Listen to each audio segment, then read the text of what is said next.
Hello and welcome back to James Kelly Speaks. I am on the third video that where I'm discussing the glucocorticoid neurotoxicity model of parental alienation.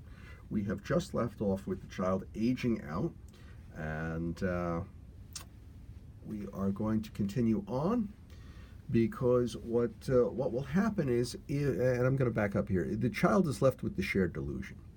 If the child feels physically safe enough, emotionally safe enough to revisit how they've treated this parent, and get to the position where they can feel comfortable about investigating the cognitive dissonance that they had resolved as a child and reevaluating that as an adult, that's a fantastic thing. But they need to have full adult authority. They need to feel safe physically and emotionally, and they need to have a reason to go back and question it. And certainly, this ambiguous loss is a reason. But generally, that's not enough because there's challenges. They haven't treated this parent quite well, and they're afraid of what kind of retribution may occur and how that parent may treat them. So, how they go and find that parent is going to be absolutely critical in whether this gets resolved and whether the authentic child returns and the child can rebond with that parent as an adult. It is important that this parent not counter-reject the child. Now, understand, there's a lot of the narcissistic defense mechanisms that have been happening. Traditionally, there are two methods of dealing with them. You have no contact, you have gray rock. No contact is there's no contact. There's no contact, that's it. Gray rock is, okay, you've got a child in common, the person is a very difficult person, you give them absolutely no emotional energy of any kind at all. And that would be the second technique. But with the child, you need to have healed yourself well enough, and I've covered this in previous videos. I've covered this in the hypercortisolemic wound to understand a little bit more about that, and the narcissistic defense mechanisms.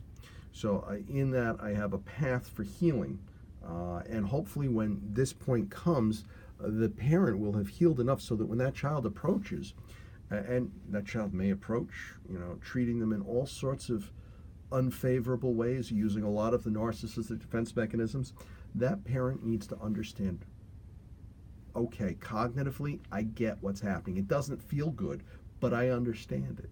And I'm going to love that child anyway. So, that's going to be important to do rather than using either no contact or gray rock, because with respect to the child, that's not appropriate. So, if it can be managed in the correct way, and the child does reevaluate how they resolve the cognitive dissonance as a child, and now as an adult can go back and say, that wasn't, I wasn't in a position to be able to do any better than I did. I need to forgive myself for sharing that delusion. I need to forgive myself and ask forgiveness of the parent that I treated poorly. And that parent needs to love them regardless of whether they do that. See, forgiveness, and I want to take a second out of here. Let's go back to expectations. I've heard expectations described as premeditated resentments. Now, resentments, I've heard described as the poison you drink hoping that it will hurt someone else. I see it differently. I see resentment as an elevation in cortisol. And that is neurotoxic. That is a poison, and that will hurt you over time. There are times in life where you need to go and you need to forgive the other person, no matter what they've done. And the Amish of Nickel Mines, Pennsylvania, had been a great example of doing just that. There is going to be a lot of animosity here, and forgiveness is key. forgiving yourself for not understanding and not being able to do better, forgiving the other person for having the hypercortisolemic wound.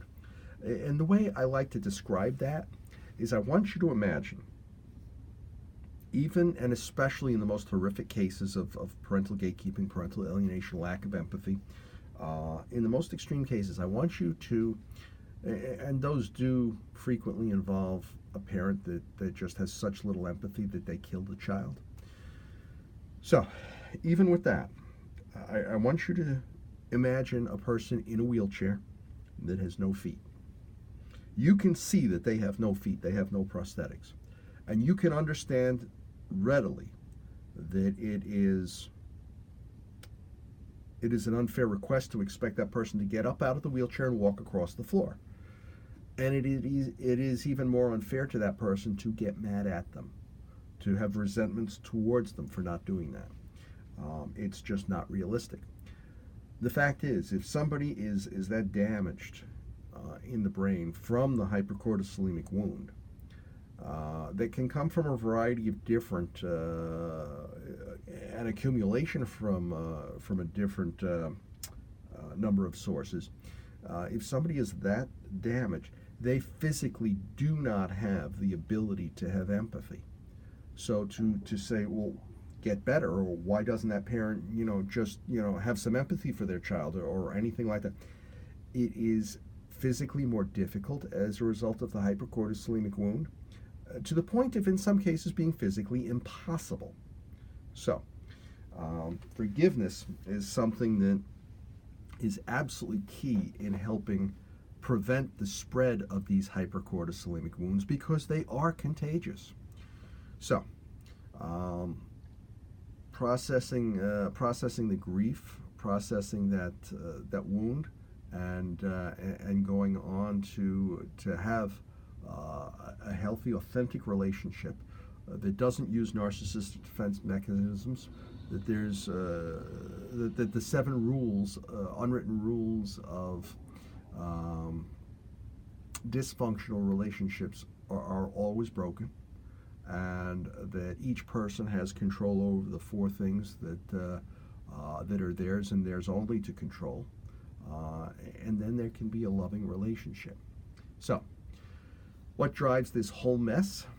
I'm going to break off here in a minute, but we're going to get into the United States Social Security Act, Title IV, especially 45 Code of Federal Regulations 301 to 312.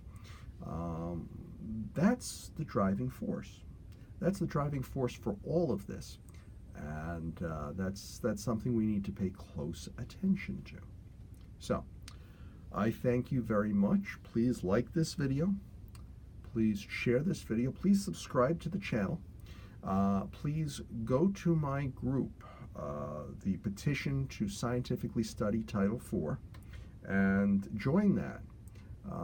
Sign the petition, get active, and ask any kind of questions that you may have, because I want to stimulate and change the conversation both on an individual level and within the scientific community, as well as the legislative community.